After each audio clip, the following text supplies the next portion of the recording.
최은영입니다. 2주차 물리학 원 수업이고 이번 주에 3개의 강의가 올라갈 텐데 그중 첫 수업입니다.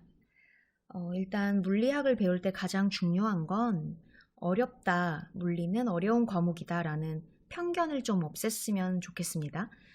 물리학은 다른 과목에 비해 특별히 어렵거나 특별히 공부를 잘해야만 접근할 수 있는 이런 과목은 절대 아닙니다. 다만 처음에 물리를 시작할 때 진입 장벽이 조금 높은 과목이라 처음에만 잘 정립을 하고 들어가면 전혀 어렵지 않거든요. 일단 많은 아이들이 헷갈리는 것들이 뭐가 있냐면, 자, 이것은 우리 프린트에 어느 곳에도 적혀 있지 않은 거니까 옆에다가 조그맣게 필기를 하거나 했으면 좋겠습니다. 앞으로 저와 물리학 수업을 하면서 계속 반복해서 말해줄 부분이니까 결국 머릿속에 입력되게 될 거예요. 물리에서 제일 중요한 건 바로 물리량과 단위를 구별할 수 있는 능력이야. 물리량은 다른 말로 이니셜 같은 거야. 예를 들어 물리량 단위 뭐냐면 예를 들어 한국말로 질량이라고 말하는 것을 우리는 질량 이렇게 두 글자를 다 쓰기 번거로우니 질량을 영어로 mass라고 해서 앞에 m자를 따서 m이라고 쓰면 그걸 우리는 질량이라고 읽으면 되는 거야. m 또는 질량이라고 읽으면 되는 거지. 그런데 질량의 단위는 킬로그램, 그램 여러 가지 질량을 나타내는 단위가 있지만 물리에서는 대표 단위를 딱 한 개만 정하고 약속합니다. 그것의 질량의 단위는 킬로그램으로 약속했거든요. 그래서 m과 킬로그램, 이 킬로그램은 kg라고 읽으면 안 되는 거지. 단위는 이름이 있어서 각자 킬로그램, 몇 리터, 몇 센티미터 이런 식으로 그 고유의 이름을 읽어주면 되는 거예요. 그러니까 물리량과 단위가 헷갈리기 시작하면 그거는 물리학을 시작조차 못하는 거야. 항상 물리학을 시작할 때 여러 물리량들이 나올 텐데 물리량과 단위를 정확하게 구별하는 연습부터 해야 돼요. 근데 처음에는 이게 좀 익숙하지 않을 수 있어서 나는 단위에다가는 양쪽에 대괄호를 이런 식으로 적어줄게요. 내가 그냥 아무것도 안 적으면은 물리량이고 이렇게 대괄호를 적어주면은 이건 단위구나 라고 파악을 하면 됩니다. 자, 그러면 이제 제대로 시작해 볼 건데 시각, 시간, 위치 이렇게 세 가지의 물리량을 이해하고 들어가야 돼요. 우리 시각과 시간은 분명히 차이가 있어. 시각은 3시, 4시, 5시 이렇게 어느 한 순간을 말하는 거고 시간은 이 영화는 몇 시간짜리야? 몇 시부터 몇 시까지야? 그 간격을 얘기하는 거잖아. 시각과 시간은 분명히 다른 거라고. 그런데 시각이나 시간이나 영어로는 똑같이 time 해서 똑같이 t를 적는 거지. 그러면 물리에서는 시각과 시간을 굉장히 구별을 꼭 해야 하는 물리량이기 때문에 두 개를 차이를 주기로 합니다. 시간에다가 앞에 세모 모양 좀 그려볼래요? 자, 이 세모 모양은 델타라고 부르는 거고 델타, 알파, 베타, 감마, 델타 할 때 그 델타고 이 델타라는 뜻이 변화량을 뜻해요. 시각과 시각 사이의 그 변화를 시간이라고 칭하고 물리량으로 말할 때는 앞에 델타를 붙여주는 거죠. 자, 시각은 t, 시간은 델타 t. 물론 시각이나 시간이나 단위는 똑같이 씁니다. 우리가 알고 있는 여러 가지 시간의 단위가 있는데 분, 초, 시, 하루, 이틀, 3일 이런 것도 다 시간의 단위거든요. 그 중에 물리에서는 대표 단위를 초로 합니다. 초가 영어로 sec, S-E-C, sec이기 때문에 소문자 S로 씁니다. sec, 1초, 1sec, 3초, 3sec 이렇게 말합니다. 자, 그 다음 위치라는 말도 물리량, 이니셜이 있는데 한번 맞춰볼까요? 위치, 우리 그 물체가 주어진 상황, 영어로 situation이잖아. 그래서 위치는 그 물체가 있는 위치, 그 물체가 있는 상황, 즉 situation의 앞글자를 따서 대문자 s를 씁니다. 자, 여기서도 헷갈리면 안 되겠죠. 이 s랑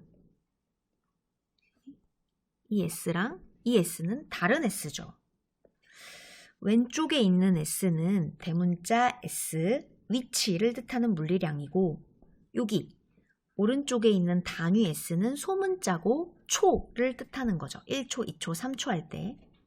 이런 거를 물리량과 단위를 잘 구별해야 된다는 게 바로 이런 말입니다. 자, 그 다음 그래서 위치의 단위는 이 물체가 어느 위치에 있냐를 따질 때 쓰는 물리량인데 단위는 미터를 씁니다. 밀리미터, 센티미터, 미터, 킬로미터 굉장히 많은 단위가 있지만 그 중에서 물리학에서는 한 개의 단위만 씁니다. 초와 미터가 기본 단위라는 걸 기억하세요. 자, 이걸 다 외우고 그 다음 넘어가겠습니다.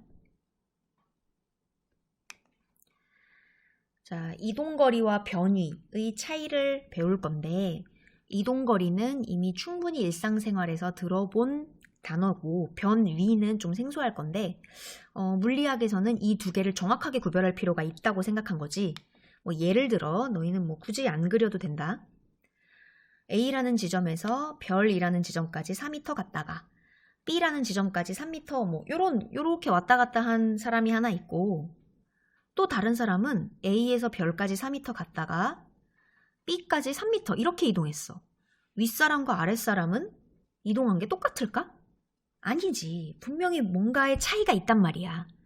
물론 총 몇 미터 이동했습니까? 라고 하면은 윗사람도 7m, 아랫사람도 7m 이렇게 얘기하겠지만 최종 B라는 위치에 서서 내가 출발했던 A라는 위치를 쳐다봤을 때 분명히 윗사람과 아랫사람은 차이가 있다는 거지.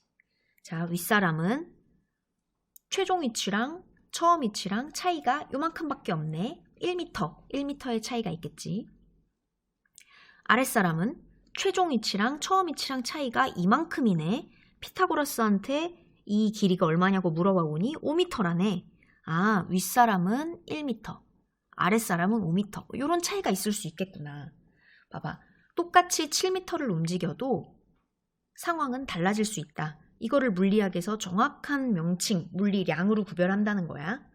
자, 첫 번째 이제 필기를 해볼게요. 위에 이동거리 적어보고 아래는 변위라고 적어보자.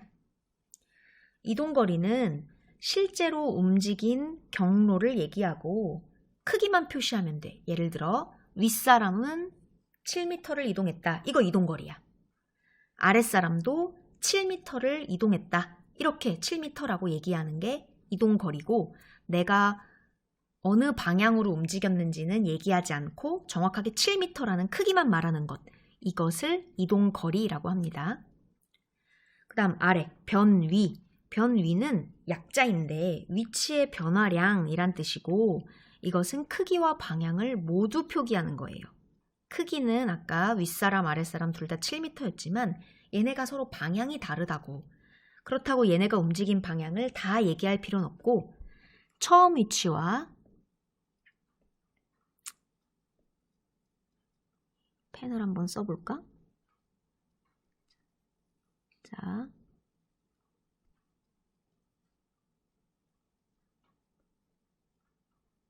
처음 위치와 나중 위치, 위치의 변화량 1m네. 이게 바로 변위야. 다시 아랫사람도 볼까? 처음 위치와 나중 위치, 위치의 변화량 5m? 이게 바로 변위인 거지.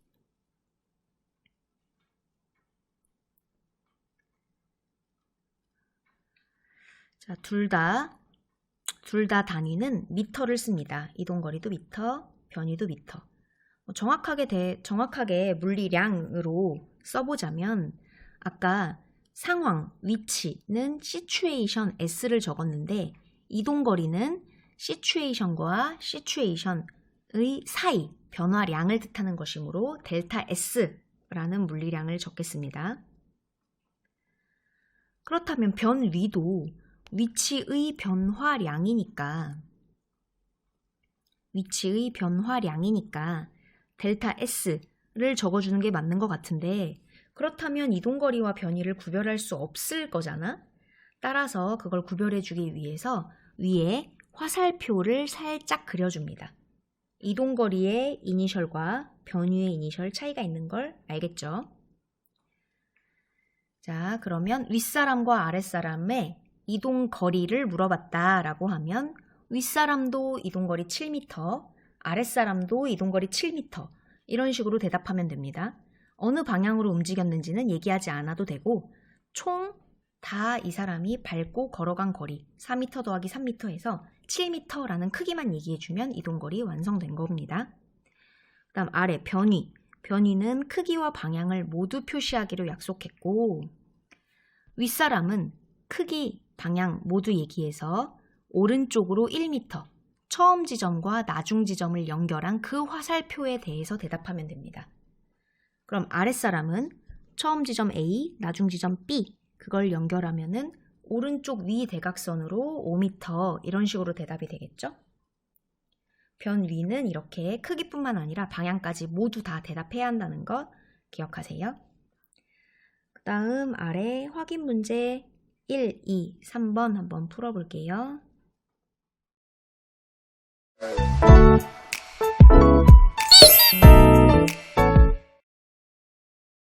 자, 확인 문제 1번. A에서 B까지 각각 P, Q, R 경로를 따라 운동하는데 1번 PQR의 이동거리를 큰 순서대로 나열하라. PQR 보니까 R이 이동한 거리가 가장 많네. 가장 기네. 따라서 R, P, Q 순서대로 쓰면 되겠다. 2번 변위의 크기가 큰 순서대로 써라. 변위는 위치의 변화량, 중간 과정 다 생략하고 보지 않고 처음 시작 부분과 끝 도착 부분을 쭉 이어. 그래서 그 화살표의 크기와 방향을 대답하면 그게 바로 변위입니다. 뭐라고 대답하면 될까요? A에서 B로 갔을 때 변위의 크기는 모두 동일하다라고 하면 되겠네. PQR은 중간 과정은 모두 달라서 이동거리는 R, P, Q 순서대로 크지만 변위, 즉 처음 시작 부분과 나중 도착 부분은 똑같기 때문에 변위는 모두 동일하다라고 하면 됩니다. 이어서 확인 문제 2번. 물체가 직선상에서 A, B, C 순서대로 이동할 때 A, B, C 사이사이의 거리가 10m, 4m 나왔네. 1번 이동거리는 내가 움직인 모든 거리를 다 더하면 돼. 10 더하기 4 하면 되겠네. 바로 답은 14m. 2번 변위는 위치의 변화량, 처음 부분과 끝 부분을 찍고 그 중간 부분은 어디로 갔는지 신경 쓰지 않고 일직선으로 쭉 있습니다. 이 처음과 끝을 이은 화살표의 크기와 방향을 대답하면 그게 바로 변위입니다. 자, 대답해 볼까? 크기는 14. 방향 애들이 많이 까먹는데 방향 꼭 적어줘야 돼요. 변위는 뭐 오른쪽으로 라고 하면 되겠네. A부터 C까지 오른쪽이니까. 그런데 혹시 이거를 좌표 평면상에 그릴 때가 많아서 보통 오른쪽은 플러스라고 합니다. 내가 굳이 변태가 아닌 이상 웬만하면 오른쪽이 플러스, 그 다음에 혹시 위아래로 움직이는 경우에는 위쪽을 플러스로 합니다. 그러면 여기 좀 신기한 게 있네. 이동거리도 14m고 변위도 14m야. 우리 아까 이동거리랑 변위는 다르다고 배웠는데 이동거리랑 변위의 크기가 똑같은 상황도 있단 말이지. 이거는 왜 똑같이 나온 거냐? 이 물체가 운동을 할 때 방향을 바꾸지 않았기 때문에. 다시, 이 물체가 운동할 때 방향을 바꾸지 않고 일직선으로 쭉 가는 운동만, 즉 빠꾸를 치거나 이런 운동을 하지 않았기 때문에 이럴 때는 이동거리와 변위의 크기가 같습니다. 가끔 어느 문제를 풀 때 그 문제에서 기역, 니은, 디귿 이렇게 보기가 맞는지 틀리는지 확인하는데 뭐 예를 들어 기역에서는 이 물체의 이동거리 어쩌고 저쩌고라고 나와 있고 니은에서는 이 물체의 변위 어쩌고 저쩌고 이런 식으로 나와 있어. 그럼 애들이 쌤 이거는 이동거리의 변위예요. 막 되게 헷갈려 할 때가 있단 말이지. 문제에 따라서 이동거리, 변위 막 이거를 섞어서 막 이상하게 활용한다고 생각할 수도 있는데 이런 식으로 물체가 방향을 바꾸지 않고 빠꾸치는 운동을 하지 않으면 이동거리나 변위나 어차피 값이 똑같기 때문에 마구 혼용해서 사용해도 됩니다. 그런 몇 가지의 경우를 문제 풀면서 보여줄게요. 자, 확인 문제 3번. 물체가 일직선상에서 A, B, C로 운동한다. 얘는 방향이 바뀌는 운동을 했네. 중간에 빠꾸쳤잖아. 그렇다면 이동거리와 변위는 아마도 값이 다를 거야. 정말 다른지 보자. 이동한 거리는 얘가 움직인 모든 경로를 다 더하는 거니까 답은 14m. 2번. 변위, 위치의 변화량. 처음과 끝을 연결하는 화살표를 쭉 그리고 이 화살표에 대한 크기와 방향을 대답하면 그게 답이라고 했어. 자, 변위는 6m, 방향은 오른쪽으로 또는 플러스 쪽으로 라고 대답하면 되겠다. 자, 이것 봐. 이동거리와 변위가 다르지. 왜 이렇게 다른 상황이 벌어졌을까? 그래, 바로 방향이 일정하지 않은 운동, 방향을 바꾸는 운동을 했기 때문에 이럴 때는 이동거리다, 변이다 이렇게 단어를 잘 선정해서 대답해줘야지 막 혼용해서 사용하면 안 됩니다. 자, 그 다음 한 단계 더 나아가 보자. 속력과 속도에 대해서 공부해 볼까? 속력, 속도. 우리 중학교 때 이런 거 배웠을 거야. 소, 시. 항상 이렇게 T자 모양으로 배웠을 텐데 이거는 뜻이 거리는 속력 곱하기 시간이다. 속력은 시간분의 거리다. 이런 식으로 속력에 대해서는 배웠단 말이지. 하지만 우리는 속력에 대해서는 이미 알지만 속도에 대해서는 아직 배우지 않았어. 일상생활에서는 속력이나 속도라는 그 단어를 막 혼용해서 사용하지만 물리에서는 정확하게 다른 값이거든. 자, 그럼 뭐가 다른지 한번 볼까? 자, 일단 적자, 속력, 속도. 속력은 단위 시간당, 여기서 단위 시간이랑 1초. 시간의 단위는 무조건 분이나 시가 아니라 초라고 했잖아요. 1초당 이동거리. 1초에 얘가 얼만큼 이동거리를 이동했냐를 속력이라고 하고 속도는 1초당 변위를 속도라고 합니다. 우리 아까 이동거리와 변위의 차이를 배웠잖아. 즉 속력과 속도도 이동거리와 변위처럼 차이가 있다는 뜻이지. 자, 공식을 한번 적어볼까? 속력의 공식은 이미 알고 있어. 거속시라고. 다시 한번 적어볼까?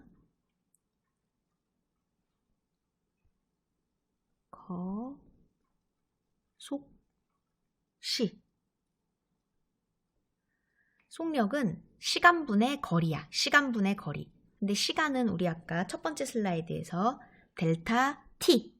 시각은 t고 시간은 델타 t라고 했지? 델타 t 분의 거리. 시간분의 거리. 시간 델타 t분의 거리. 이동거리는 아까 델타 s라고 했죠. 그래서 델타 t분의 델타 s 하면은 속력의 공식이 됩니다. 그 다음 아래 속도는 똑같이 지금 델타 t분의 델타 s 시간분의 거리라고 썼는데 지금 여기에 무언가를 추가해 줘야겠지. 속력은 시간분의 이동 거리가 정의이지만 속도는 시간분의 변위가 정의이므로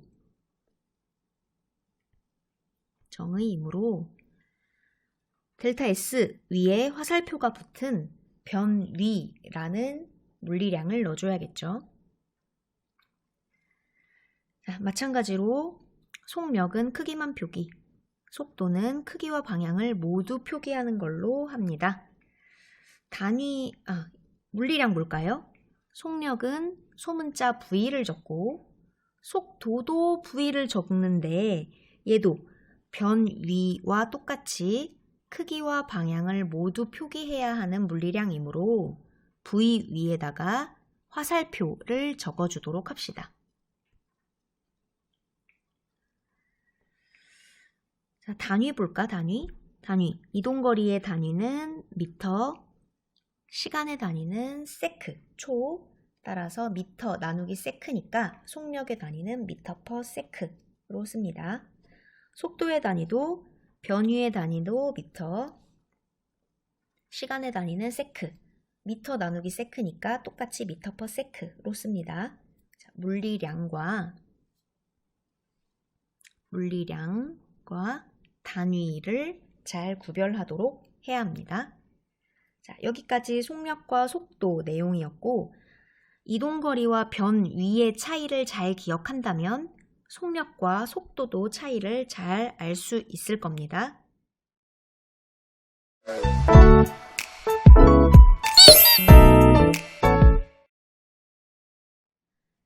자, 확인 문제 4번 볼까?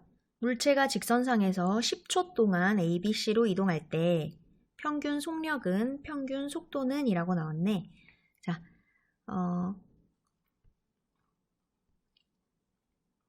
평균 속력부터 해볼까? 평균 속력은 시간분의 이동거리.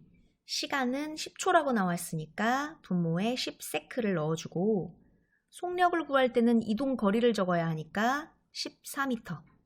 속도를 구해야 될 때는 변위를 적어야 하니까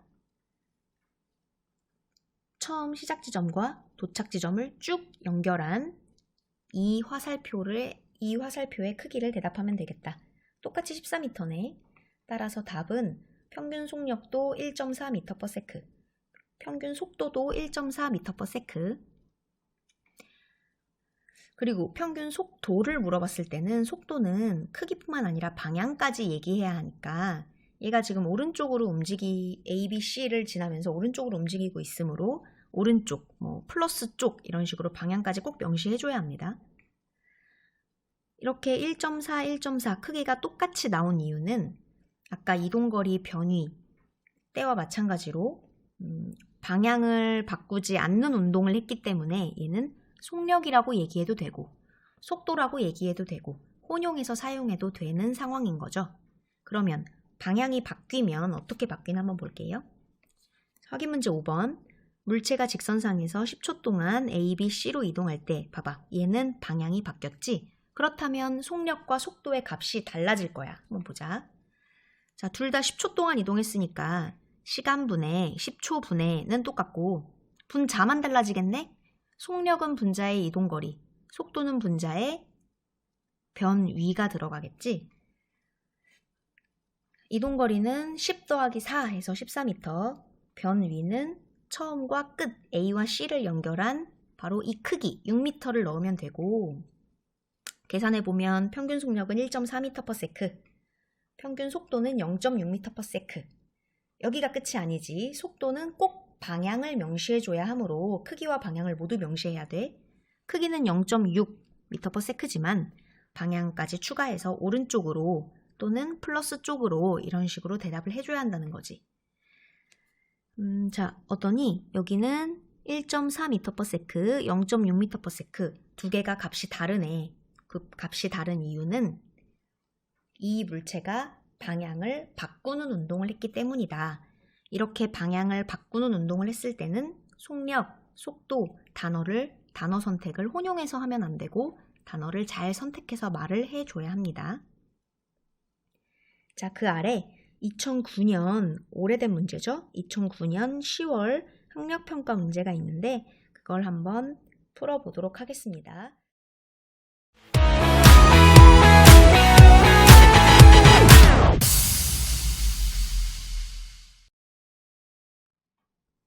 자, 2009년 10월 학력평가 답은 1번. 다 맞았나요?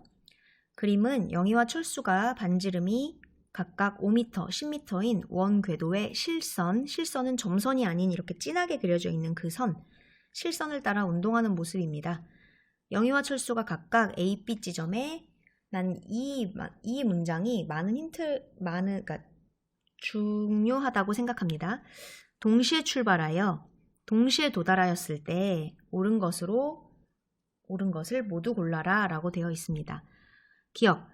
자, 동시에 출발하여 동시에 도달했다. 이거 밑줄 그어주세요.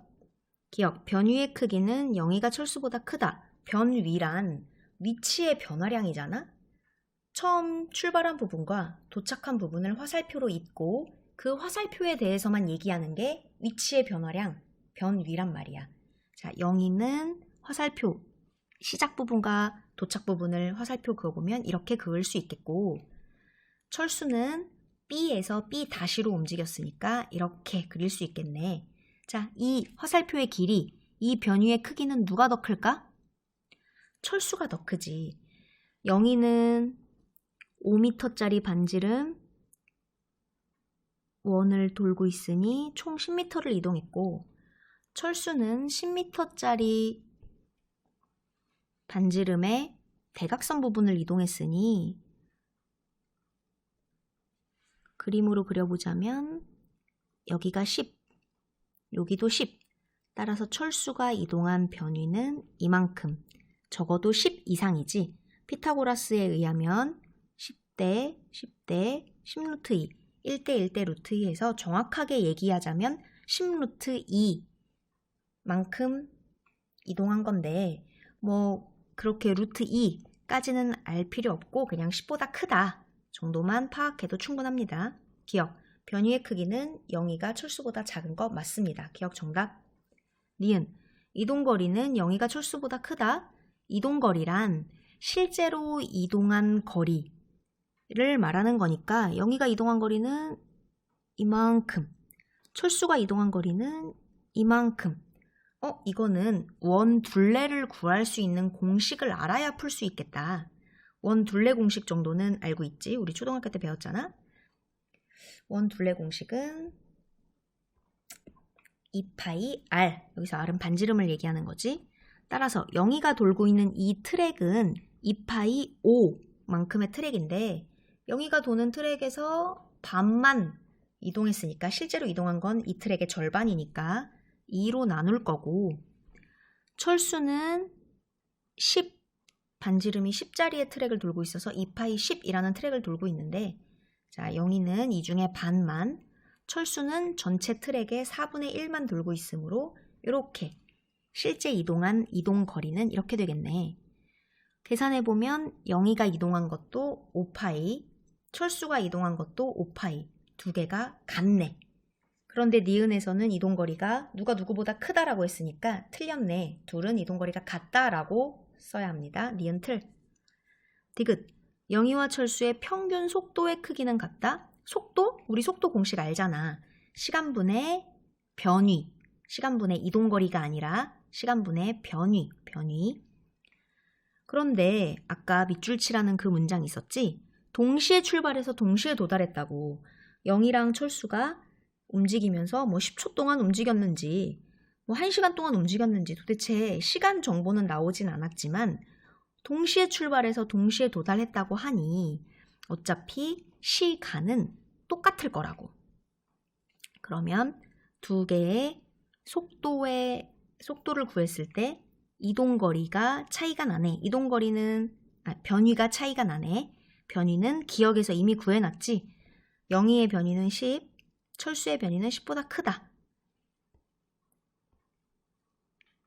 따라서 시간이 뭐 예를 들어 10초다. 영희도 10초, 철수도 10초. 어차피 동시에 출발해서 동시에 도달하였으니 사실 10초인 건 중요하지 않고 우리는 뭐만 비교하면 되냐? 바로 변위의 크기만 비교하면 속도의 크기도 알 수 있는 거 아니겠니? 변위의 크기가 철수가 더 크므로 속도도 철수가 더 크다라고 대답할 수 있겠다. 디귿, 영희와 철수의 평균 속도의 크기는 같다라고 되어 있는데 철수의 속도가 더 크다라고 대답하면 되겠네. 디귿도 틀. 사실 그래서 지금 보면 기억하고 디귿은 같은 것을 물어보고 있는 거야. 기억은 변위의 크기가 영희가 작고 철수가 크다 라는 문장이 해결됐다면 디귿, 영희와 철수의 평균 속도는 어떨까? 이것도 당연히 철수가 큰 거 아니겠어? 어차피 동시에 출발해서 동시에 도달했으니 시간은 똑같으니까. 기억과 디귿은 같은 문맥을 물어보는 문장이다 라고 이해하고 넘어가면 됩니다.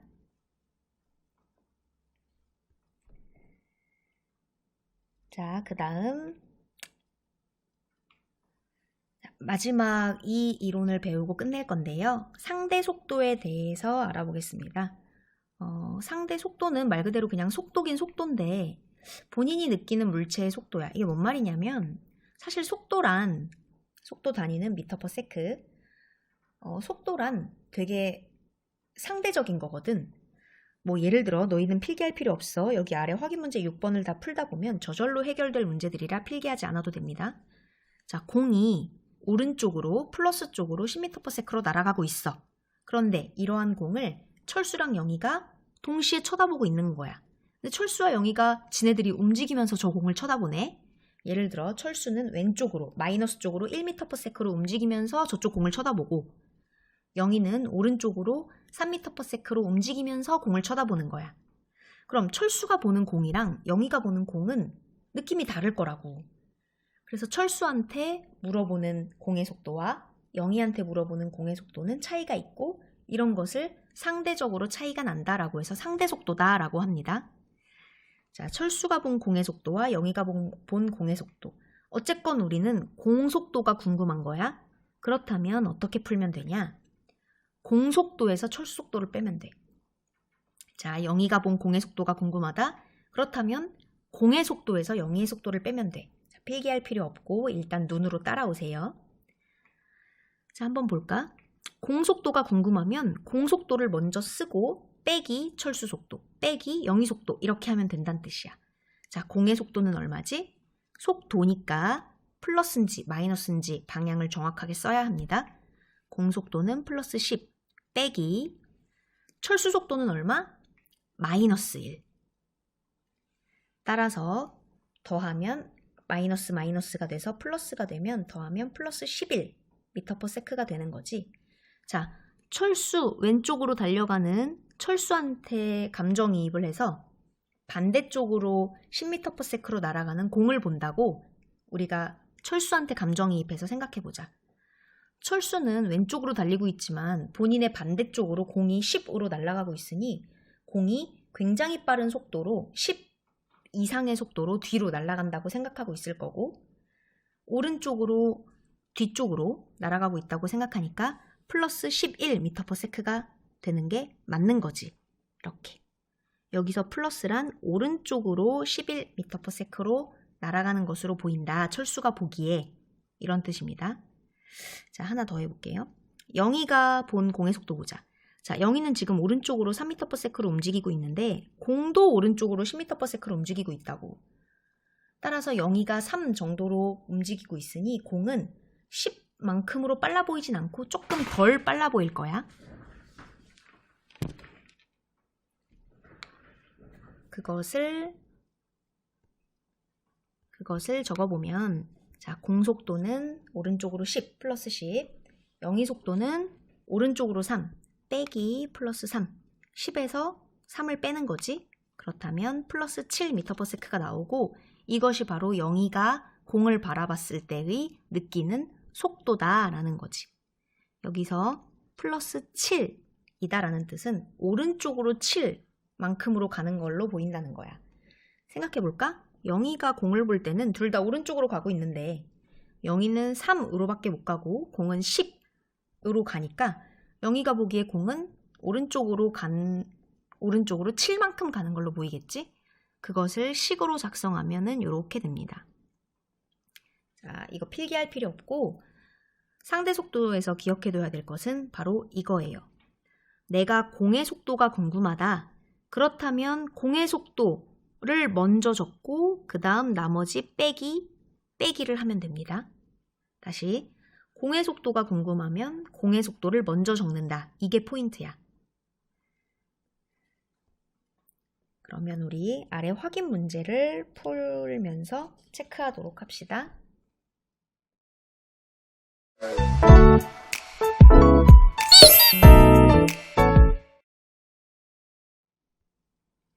자, 상대 속도는 본인이 느끼는 물체의 속도이고 아까 배운 거 한번 해볼까? A가 본 B의 속도. A의 속도가 궁금한 거야? B의 속도가 궁금한 거야? B의 속도가 궁금하지. A가 본 B의 속도. 그렇다면 뭐부터 적으라고? B의 속도부터 적으라고. B 속도 빼기 A 속도라고 하면 됩니다. B의 속도가 궁금하면 B의 속도를 먼저 적는다. 확인 문제 6번 본격적으로 들어가 볼게요.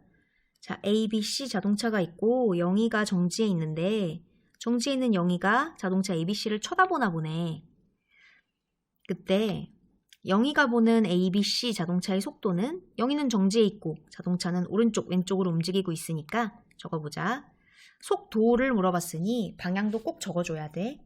자, A의 속도는 오른쪽으로 10m/s, B의 속도는 오른쪽으로 15m/s, C는 왼쪽으로 20m/s. 이거를 플러스 마이너스로 대답해 본다면 플러스 10, 플러스 15, 마이너스 20 이렇게 적을 수 있겠다. 그 다음 2, 3, 4, 5번을 한꺼번에 볼까? A가 보는 B의 속도는, B에 대한 A의 속도는 4번은 A가 보는 C의 속도는, C에 대한 A의 속도는 어때? 뭐의 속도가 진정으로 궁금한 것인지 체크해보자. B의 속도, A의 속도, C의 속도, A의 속도. 자, 어떤 속도가 궁금한 건지 알았으면 그 속도를 먼저 적는 거야. 2번, A가 보는 B의 속도, B의 속도가 궁금하니까 B 속도에서 A 속도를 빼는 거지. 펜을 바꿔서 써보도록 할게요. 자, B의 속도가 궁금하니까 B의 속도에서 A의 속도를 빼는 거야. 3번, A의 속도가 궁금하니까 이번엔 A를 먼저 쓰는 거지. 4번, C의 속도가 궁금해. C의 속도가 궁금하니까 C의 속도를 먼저 쓰고 그 다음 A가 보는 이렇게. 5번, A의 속도가 궁금해. 그렇다면 A의 속도를 먼저 적고 그 다음 C에 대한 이렇게 적는 거지. 자, 2번, B에서 A를 빼라. 자, B는 플러스 15고 A는 플러스 10. 15 빼기 10, 바로 플러스 5가 나오네. 여기서 플러스란 오른쪽을 뜻하니까 오른쪽으로 5m/s라고 대답하면 되겠다. 3번, B에 대한 A의 속도 크기는 A에서 B를 빼라니까 A 플러스 10에서 B 플러스 15를 뺍니다.